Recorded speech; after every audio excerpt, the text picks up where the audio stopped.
오늘 하나님의 말씀은 하나님의 사랑은 마이너리티에 있다라는 제목 가지고 하나님 말씀 증거하겠습니다. 여기서 마이너리티는 약자입니다. 소수입니다. 우리 마이너리티 리포트라는 영화, 톰 크루즈가 주연한 영화에서 그 마이너리티를 다 모아가지고요, 이 세상에서 쟤네들은 범죄자로 클 거야, 이미 다 예지를 하는 거예요. 저 사람은 불구자로 클 거야, 저 사람은 가난하게 살 거야, 그런 사람들을 미리 다 죽여버리는 거예요. 이제 사람이 과학이 발전하니까 그 사람의 과거까지 알게 된다는 거예요. 근데 오늘 하나님은 이 세상의 논리와 세상의 이치, 마이너리티를 죽이려고 하고 없애려고 하고 그들을 배제하려고 하는 세상과 정반대로 약자의 하나님, 가난한 자의 하나님, 병든 자의 하나님을 증거하기 위한 말씀입니다. 오늘 이 말씀을 보고 우리가 나아섰으면 좋겠습니다. 우리가 지금 성령의 9가지 열매에 대해서 배우고 있는데, 오늘은 그래서 자비와 양선에 대해서 배우는 시간입니다. 하나님의 사랑이 어떤 사랑인지 한번 알았으면 좋겠습니다. 양선이라는 게 아가도스라고 합니다. 아가도스. 그러니까 아가페, 우리 사랑을 아가페라 그러잖아요. 그래서 사랑의 어떤 정점, 이 선을 계속 배양한다는 뜻에서 양선이거든요. 그래서 이 양선에 대해서 좀 배웠으면 좋겠습니다. 여러분들 존 뉴턴에 대해서 많이 알죠? 만유 인력의 법칙을 개발한 뉴턴이 있는데, 그 사람은 아이작 뉴턴이고 존 뉴턴이라는 분이 계십니다. 이분은 어렸을 때 넌 꼭 오늘 나온 말씀에 그 사무엘과 같이 넌 목사가 돼서 하나님의 말씀을 증거해야 돼라고 이야기했는데, 이 존 뉴턴은 이때 17세기, 18세기가요, 영국에서 그 비신앙, 불신앙, 하나님은 없어, 예, 무신론이 판치던 시기였습니다. 그래서 그도 하나님이 없다 그러고 하나님 믿는 사람들을 조롱하고, 그래서 부모의 뜻을 거역하고 그가 배 타는 것을 배우다가 결국엔 어떤 일을 하냐? 노예상을 하는 거예요. 아프리카에서 노예에다 가득 실어가지고 파는 노예상을 합니다. 그런데 어느 날 폭풍과 풍랑이 있는 거예요. 계속 물을 퍼내는 거죠. 근데 다 죽게 생겼어요. 아무리 퍼내도 저 폭풍과 풍랑이 멈추지 않으면 퍼낼 수가 없는 거예요. 9시간을 사투를 벌입니다. 이제 죽을 일밖에 남지 않은 그가 무릎 꿇고 창조주이시고 조물주이신 절대자인 하나님께 기도합니다. 하나님, 나는 지금껏 쓰레기와 거지와 같은 정말 하나님을 대적하는 자로 살았습니다. 하나님, 정말 하나님이 이 시간에 나에게 단 한 번의 자비만 베푸신다면 내가 하나님의 뜻에 따라서 살겠습니다. 그렇게 고백을 했어요. 그런데 하나님이 예수님이 성남 파도를 잔잔케 하신 것처럼 기적과 같이 그 풍랑을 잔잔케 하는 거예요. 그래서 그들이 극적으로 살아납니다. 그리고 존 뉴턴은 그 은혜를 믿고 그 은혜에 감사함으로써 자기가 다시 목사가 되기로 결단합니다. 그리고 그의 인생 후반기 총 43년간을 목사로 봉사하면서 평생을 주님의 말씀 봉사하는데 버킹엄에서 또 영국 여러 도시에서 그렇게 복음을 전합니다. 그분이 바로 여러분들 잘 아시는 어메이징 그레이스, 나 같은 죄인 살리신을 작곡한 존 뉴턴입니다. 작사한 존 뉴턴입니다. 놀라운 그 은혜, 어메이징 그레이스, 나를 살리신 하나님, 나 같은 죄인 살리신 그 은혜, 그 은혜 놀라워. 이제껏 내가 사는 건 내가 사는 게 아니라 주님의 은혜요. 그 어메이징 그레이스를 작사했던 존 뉴턴입니다. 여러분, 존 뉴턴이 하나님의 은혜와 사랑을 받았던 결정적인 이유가 뭐죠? 자기가 가장 위험에 처하고 낮아지고 벌레만도 못한 존재, 하나님을 대적했던 존재로 인정했기 때문이에요. 그때 하나님의 은혜가 임했다는 겁니다. 여러분, 십자가의 사랑 한번 생각해 보세요. 저는 십자가를 바라보면서 예수님이 끝까지 우리에게 하신 메시지가 있어요. 너희는 평생 강도짓밖에 못하는 놈들이야. 그 이야기를 하는 겁니다. 죄악 덩어리고 평생 악의 구렁텅이에서 사는 사람이야. 왜요? 예수님의 좌편에, 예수님의 우편에 누가 있었죠? 바로 강도가 있었습니다. 예수님은 끝까지 십자가 지실 때까지 강도와 같은 나를 십자가의 왼편에 오른편에 매달아 놓고 그의 회개와 그의 용서 구함을 원하고 계신 겁니다. 그의 약함을 원하고 계세요. 그런데 왼편에 있는 강도는 아직까지도 나는 강하다. 나는 예수가 필요 없다. 나는 어쨌든 예수 같은 존재 필요 없다. 그러나 오른편에 있던 그 존재는 주님, 오늘 구원을 나도 동참할 수 있습니까? 그랬더니 뭐라 그래요? 예수님이 오늘 내가 낙원에 이루었도다. 낙원이 이루어졌도다. 구원을 선포하십니다. 우리 모두가 그 십자가에 있는 좌편의 강도가 우편의 강도가 됐으면 좋겠습니다. 그래서 예수님의 십자가를 생각했으면 좋겠습니다. 하나님의 은혜를 갖는 가장 좋은 방법은 바로 그래서 나의 약점, 약자된 나, 마이너리티에 있다는 겁니다. 여러분, 그래서 누가복음 6장 36절에 너희 아버지의 자비하심 같이 너희도 자비하라고 말씀하십니다. 또 신명기 4장 32절에 내 하나님 여호와는 자비하신 하나님이시라. 그가 너를 버리지 아니하며 너를 멸하지 아니하시며 내 조상들에게 맹세하신 언약을 잊지 아니하시리라. 여러분, 자비는요, 저는 이렇게 생각해요. 우리 어렸을 때 찬양 주의 친절한 팔에 안기세 우리 마음이 평안하리니 항상 기쁘고 복이 된다는 거예요. 저는 10살 땐가 도봉산을 혼자 올라갔습니다. 도봉산에 가면은요, 거기도 석굴암이 있어요. 바위 밑에. 거기서부터는 이제 바위가 시작됩니다. 1시간 올라가면 만장봉 꼭대기까지 714m인가요? 거기 꼭대기까지 올라갈 때 가파릅니다. 그리고 맨 만장봉 꼭대기에서는 바위를 건너뛰어야 돼요. 근데 10살짜리가 얼마나 다리가 짧겠습니까? 지금도 짧지만. 그런데 그때 어떤 아저씨가 계속 서가지고 손을 붙잡아 주는 거예요. 친절한 팔로 이 손 잡고 뛰어. 잡고 뛰어. 낭떠러지에 떨어질 것 같은데 위험할 것 같은데 그 아저씨의 손을 붙잡고 그 아저씨가 확 당겨져가지고 이쪽으로 넘어왔어요. 안 그랬으면 꼭대기에 못 올라가죠. 그 위험에 처했을 때 친절한 팔이 그 어려움에서 자비하신 하나님의 팔이라고 생각합니다. 그런데 우리가 오늘 하나님의 사랑, 하나님의 은혜를 받지 못하는 이유가 무엇일까요? 늘 이야기하지만 모든 사람들이, 모든 신학자들이, 모든 목사님들이, 심지어 예수님도 공통적으로 우리가 은혜 받지 못하는 가장 큰 이유는 교만이라는 겁니다. 모든 죄악의 뿌리는 그래서 교만에 있습니다. 그래서 예수님은 건강한 자에게는 의사가 쓸모없다라고 그래요.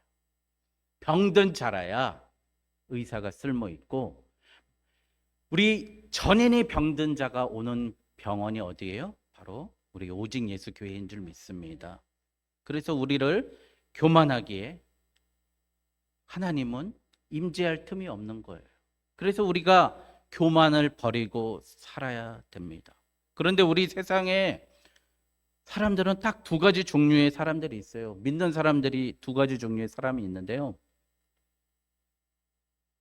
하나님 뜻대로 하옵소서라고 하나님께 묻는 사람이 있고요. 어떤 사람은 하나님께서 하나님의 뜻을 받았대요. 네 뜻대로 해라. 그래서 하나님의 뜻을 묻는 사람은 겸손한 사람이지만 내 뜻대로 하라고 늘 확신에 차 있고 늘 자신감에 차 있고 이렇게 하면 됩니다라고 이야기하는 그런 사람은 하나님의 교만의 저주를 받은 사람이에요. 여러분, 우리 함부로 확증하지 말고요. 내 생각과 내 방법이 옳다라고 이게 하나님의 뜻이라고 사람들에게 쉽게 강요하지 않았으면 좋겠습니다. 하나님의 뜻을 묻는 거예요. 여러분, 두 번째는요, 이 특권이라요. 특권. 나는 다른 사람들과 다르다라고 생각하는 특권 의식이 우리가 하나님의 은혜를 받지 못하는 거예요.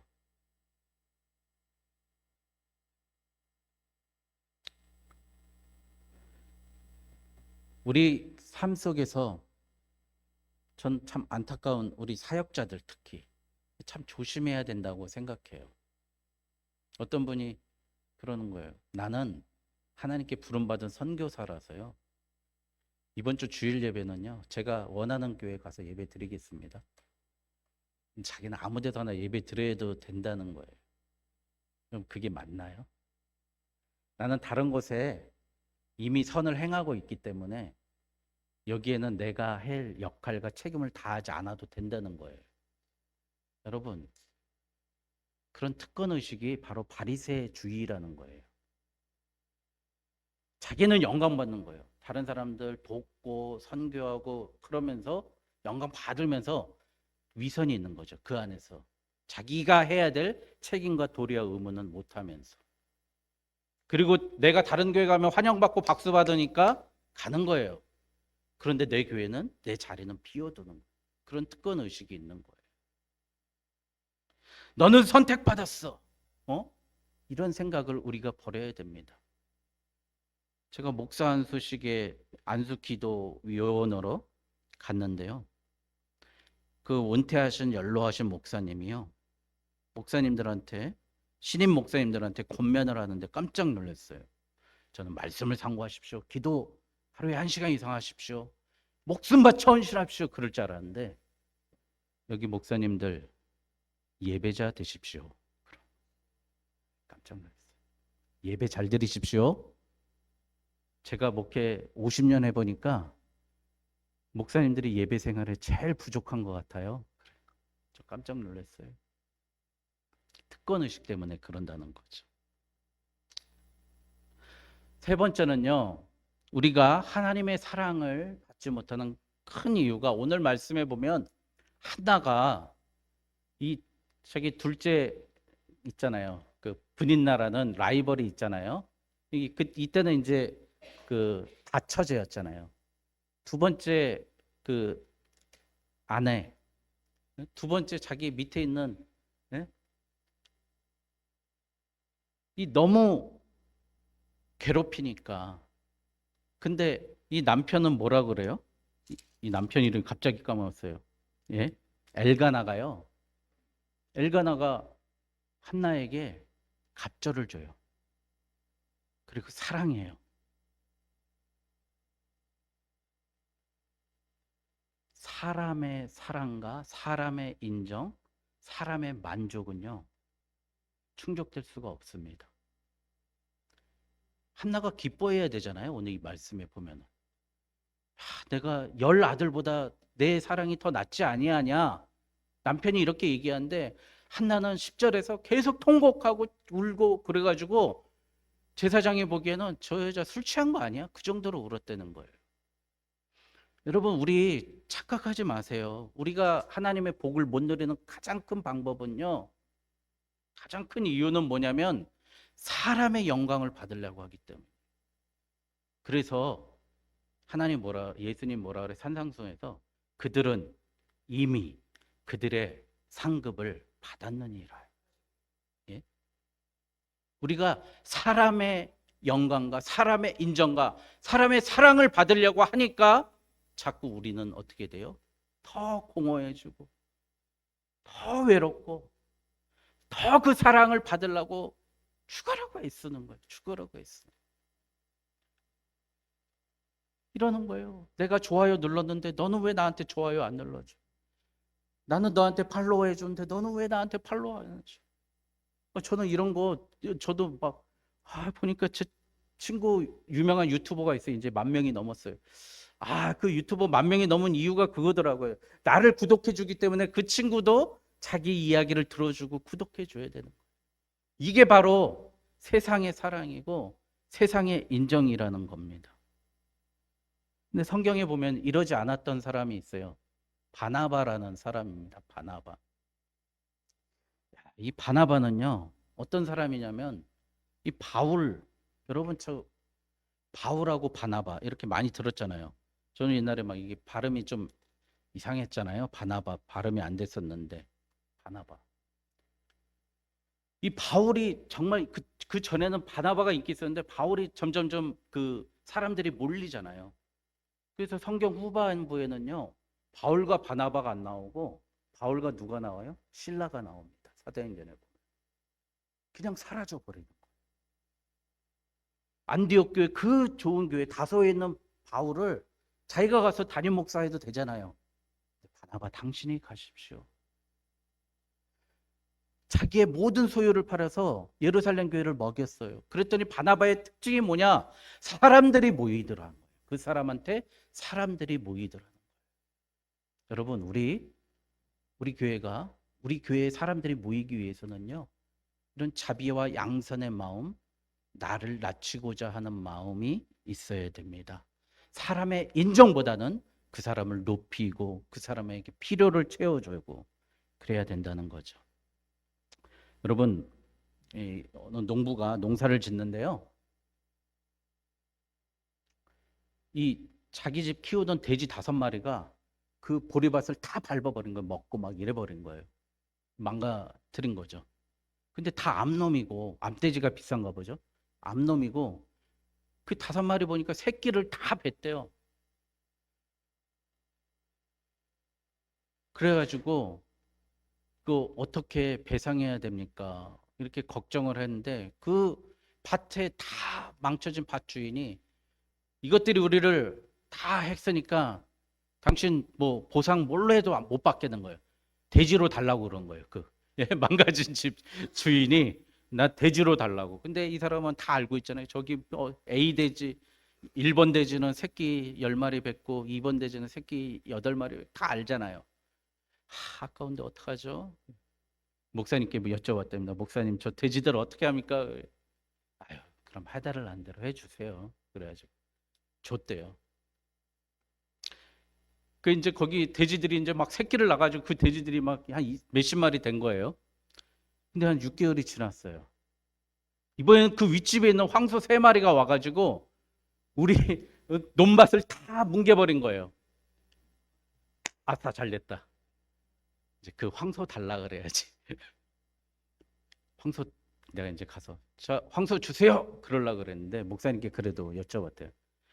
제가 그때 양보하고 돼지를 줬으니까 황소 받으면 되지 않습니까? 그랬더니 집사님, 우리는 사람들의 인정, 사람들의 대가 받는 사람이 아니고 다르게 사는 사람들입니다.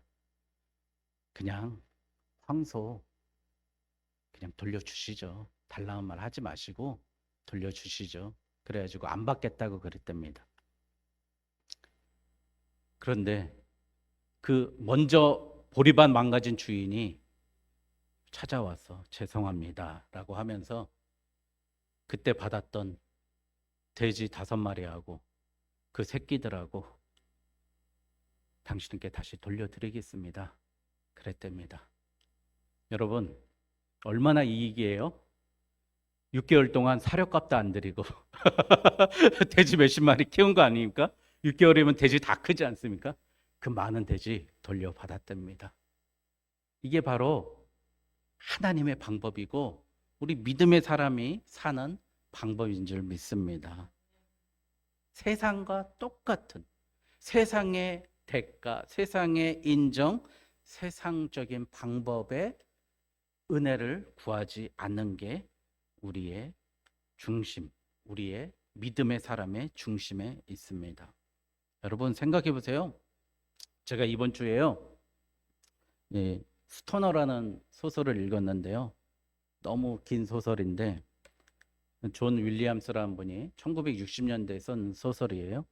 그런데 50년이 지나서 유럽에서 선풍기 나올 땐 하나 인기도 없다가 불과 10년 전에 선풍적인 인기를 끌었습니다. 이 스토너라는 어린 아이가 처음에 대학을 갑니다.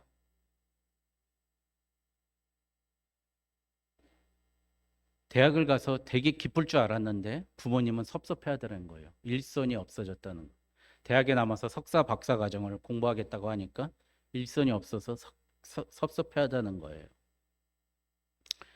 다시 친구 1차 세계대전이 생기는 거예요. 1차 세계대전이 발발할 때 사람들은 다 나가서 싸우겠다고, 미국 소설인데요. 그래서 친구 한 명이 절친 강사인 친구가 나가서 싸웠는데 거기서 전사하고 죽었습니다. 내가 강사에서 교수로 임용됐지만 그 죽은 친구의 사실은 내가 가서 죽어야 되는 자리에 그가 가서 죽은 게 아닌가, 늘 마음이 불편한 거예요. 어머는 이쁜 여인을 만나게 돼요. 파티에서, 모임에서. 그리고 그 여인과 결혼하게 됩니다. 행복했어요. 그런데 곧바로 권태가 찾아옵니다. 절대 잠을 같이 자지 않고요. 절대 서로 이 일에 간섭하지 않고 대화를 나누지 않습니다. 또 사랑하는 딸이 생겼어요. 딸이 이쁘고 얌전해서 남자들한테 인기가 많은 줄 알았어요. 그런데 어느 날 대학교 2학년인 딸이 와서 엄마 나 임신했어요. 충격에 휩싸이죠. 그래서 급하게 결혼을 시키죠, 딸을. 그런데 딸을 결혼시키고 나서 보니까 아이가 태어난 거예요, 손주가. 너무 이쁘고 귀여운 거예요. 근데 그 딸이 다시 찾아와서 엄마 나 이혼했어요. 아빠 나 이혼했어요. 그러는 거예요.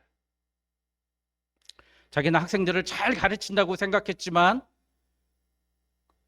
학업에 너무 몰입한 나머지 너무 원칙적으로 가르쳐서 학생들을 유급시킵니다. 나는 최선을 다했지만 학교에서 들리는 목소리는 저 사람은 고지식한 꼰대라는 말을 듣게 됩니다. 결국엔 그도 불륜을 저지르고 어떤 여인을 만납니다. 그런데 아내가 노발대발 난리를 칠 줄 알았는데 40대가 되면 남자들 늘상 그러지 않아? 냉소적으로 아내가 이야기하는 거예요. 그 이야기에 더 충격을 받죠. 그가 이제 죽음을 맞이하면서 한 얘기가 그거예요. 내가 사는 동안 조금만 더 사랑하고 조금만 더 친근하고 조금만 더 그들에게 시간을 가져주었으면 후회하는 그런 소설인데요. 이 소설을 쓰고 후기를 쓴 어느 작가가 이렇게 합니다. 사람이 사는 인생에는 제로섬 게임이라는 거예요. 0으로 수렴된다는 거예요. 내가 아무리 기쁜 일이 있다 할지라면 그와 반대된 너무 슬픈 배신과 좌절과 어려움이 있다는 겁니다. 사람이 사는 삶 속에서는. 오늘 한나가 남편에게 아무리 좋은 사랑을 받는다 할지라도 우리 삶 속에는 항상 군인나와 같이 나를 억압하고 욕하고 때리고 멸시하는 그 군인나가 존재한다는 거예요. 여러분, 그 모든 것을 다 만족하고 채울 수 있는 건 사람의 삶 속에서는 제로밖에 안 되기 때문에 우린 누굴 만나야 됩니까? 하나님의 사랑, 하나님의 은혜를 체험해야 됩니다. 오늘 제가 스토너라는 소설 얘기했을 때 우리 성도님들 다 경험해 보신 거 아닙니까? 남편이 딴짓하고 아내가 내 아픔을 알아주지도 않고 무관심하고 자녀가 도저히 생각지도 못한 짓을 하고, 그런데 어떤 한편에서는 너무 잘 되고 한편에서는 너무 안 되는 건, 이 상황을 이해할 수 없는 게 이 소설의 주제였어요. 여러분, 이제 기독교는요, 선진국에서는 사라지고 있습니다. 오늘 이 얘기 드리고 싶어요. 기독교 교회가 다 망해가고 있습니다. 제가 미국을 갔는데 끝도 안 보이는 교회 길이만 100m예요. 성도들 10명 모여서요, 요 강단에서 의자 놓고 이렇게 동그랗게 예배 드리고 있어요. 왜 선진국의 기독교가 다 망하고 있을까요? 왜 우리나라의 기독교가 점차 쇠락할까요? 다들 강하다고 생각하는 거예요. 우린 다 가졌다고 생각해요. 우린 아무것도 부족한 게 없고 국가에서 다 해주고, 힘들면 내가 모아놓은 돈이 있고, 내가 아프면 의사가 다 고쳐줄 것이고, 믿는 구석이 너무나 많은 거예요. 오늘같이 한나같이 너무 힘들어서 재단에 들어가지 않고 재단 문설주 문가에서 앉아서 울며 통곡하고 있는 모습이 없는 겁니다. 여러분, 그러니 우리 교회도 어느 교수님이 그래요. 정진홍 교수님이요, 서울대학교 종교학과 교수님, 목사님들 똑바로 하셔야 됩니다. 기독교 망할 거예요. 그러시는 거예요. 그런데 오늘 하나님이요, 마태복음 8장에 보면은 이 강해지는 이 세상에서 살아갈 수 있는 방법을 알려주십니다. 백부장 이야기가 나오거든요. 백부장 이야기. 백부장이라면은 지금은요, 로마에서 중대장 정도 하는 거예요. 앞날이 창창하죠. 로마 시민권에다가 군인에다가 부하도 거느리고, 뭐 지가 할 수 있는 거 다 할 수 있는 사람입니다. 젊은겠죠, 중대장이니까. 그런데 그가 무슨 문제를 가지고 와요? 내 하인이 충풍병을 앓아서 죽게 되었습니다. 그렇게 훌륭하고 똑똑한 사람이 약자로, 마이너리티로 예수님께 다가오는 거예요. 내 문제 때문입니까? 아니에요. 자기 하인의 아픔 때문에 온 거예요. 그런데 그래, 내가 가서 고쳐줄게, 예수님이 그러는데 뭐라고 그래요? 예수님, 말씀만 하옵시오. 말씀만 하시옵소서. 나도 종을 부리는 사람인데 주님이 내가 보고 나한테 가라 그러면 가고 오라 그러면 오겠습니다. 가장 낮은 자로, 더 낮은 자로 그렇게 이야기합니다. 그랬더니 예수님이 뭐라 그래요? 이스라엘에 이만한 믿음이 있겠느냐, 볼 수가 있느냐 말씀하시는 거예요. 여러분, 내 하인을 나의 몸보다 더 아깝고 귀중하고 소중하게 아끼십니다. 여러분, 우리 교회에 너무나 부족하고 어렵고 힘든 일이 많이 있죠. 전 그래서 감사합니다. 딴 생각 안 들거든요. 오직 주의 말씀과 나를 개발하기 위한 하나님 말씀 증거하기 위한 노력과 애씀이 있고 교회를 걱정하기 때문에 딴 생각 안 들더라고요. 네? 여러분의 약함과 부족함이 있을 때 어떻게 했습니까? 너무 힘들고 어려울 때 하나님 이 문제만 해결해 주시면, 한나와 같이 나에게 자식 하나만 주신다면 내가 그 자식 버리겠습니다, 이렇게까지 얘기하는 거 아니에요. 예? 삭도를 대지 않고 독주를 먹이지 않고 주의 재단에 바치겠다 그런 거 아니고, 그거 실제로 하는 사람 아닙니까? 여러분, 그래서요, 다시 한번 얘기하지만 부자, 힘 있고 권력 있고